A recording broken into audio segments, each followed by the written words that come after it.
નમસ્કાર મારા વહાલા વિદ્યાર્થી મિત્રો, આજે વાત કરીશું ધોરણ 6 વિષય વિજ્ઞાનના ચેપ્ટર નંબર 7 ગતિ અને અંતરના માપનનું સ્વાધ્યાયનું સંપૂર્ણ સોલ્યુશન વિદ્યાર્થી મિત્રો આ વિડીયોની અંદર મેળવીશું। એ પહેલાં જો તમે ચેનલની અંદર પ્રથમ વખત આવ્યા છો તો મિત્રો ચેનલને સબસ્ક્રાઇબ કરી તમારા મિત્રો સુધી આ વિડીયો શેર કરવાનું ભૂલશો નહીં। વિદ્યાર્થી મિત્રો, પાઠ નંબર 7ના સ્વાધ્યાય સોલ્યુશનનો પહેલો પ્રશ્ન છે, હવા, પાણી અને જમીન ઉપર ઉપયોગ કરવામાં આવતા પરિવહનના સાધનોના પ્રત્યેકના બે ઉદાહરણ લખો।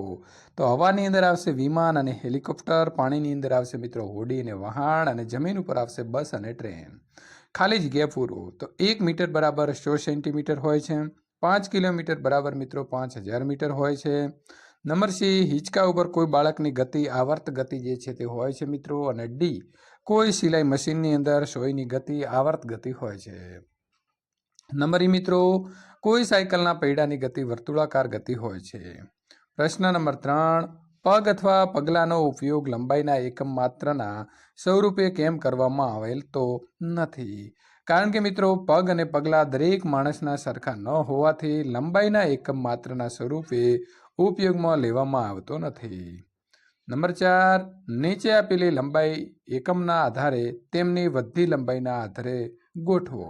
તો મિત્રો મીટર છે, 1 સેન્ટીમીટર, 1 કિલોમીટર અને 1 મિલીમીટર। તો વધતી લંબાઈના આધારે જો આપણે ગોઠવીએ તો તેને કહેવાશે ચડતો ક્રમ। પહેલું આવશે 1 મિલીમીટર, 1 સેન્ટીમીટર, 1 મીટર અને સૌથી મોટું છે 1 કિલોમીટર। કોઈ વ્યક્તિની ઊંચાઈ 1.65 મીટર છે તો તેને સેન્ટીમીટર તથા મિલીમીટરની અંદર દર્શાવો। તો વિદ્યાર્થી મિત્રો 1.65 મીટરનું સેન્ટીમીટરમાં ફેરવવા માટે 1.65 ગુણ્યા 100 સેન્ટીમીટર તો 165 સેન્ટીમીટર થશે। 1.65 મીટરને મિલીમીટરમાં ફેરવવા માટે મિત્રો 1.65 ગુણ્યા 100 સેન્ટીમીટર ગુણ્યા 100 મિલીમીટર એટલે કે 1650 મિલીમીટર થશે।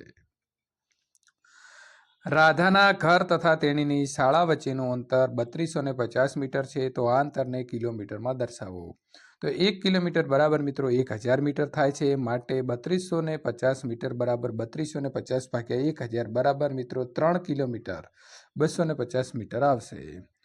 કોઈ સ્વેટર ગૂંથણ કરવા માટે સોયની લંબાઈ માપતા સમય ફૂટપટ્ટી ઉપર જો તેના એક છેડાનું વાંચન 3 સેન્ટીમીટર છે અને બીજા છેડાનું અંતર 33.1 સેન્ટીમીટર છે તો સોયની લંબાઈ કેટલી હશે? તો મિત્રો સોયની લંબાઈ 33.1 સેન્ટીમીટર માઇનસ એટલે કે ઓછા કરવાના છે અથવા તો બાદ બાકી 3 સેન્ટીમીટર તો 30.1 સેન્ટીમીટર હશે।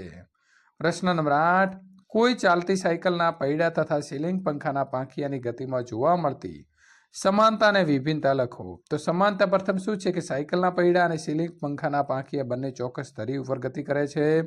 ભિન્નતાની વાત કરીએ તો મિત્રો ચાલતી સાયકલના પૈડા સરળ રેખીય ગતિ કરે છે, જ્યારે સીલિંગ પંખાના પાંખિયા વર્તુળાકાર ગતિ કરે છે। પ્રશ્ન નંબર 9, તમે મિત્રો અંતર માપવા માટે સ્થિતિસ્થાપક રબર પટ્ટીનો ઉપયોગ શા માટે નથી કરતા?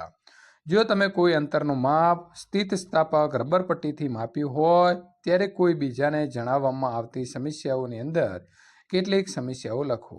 તો સ્થિતિસ્થાપક રબર પટ્ટીની લંબાઈ માપવા ખેંચાણના કારણે ચોક્કસ માહિતી મળતી નથી। એક જ રબર પટ્ટીથી માપવા છતાં 2 થી 3 પરિણામો જે છે તે મિત્રો મળી શકે છે।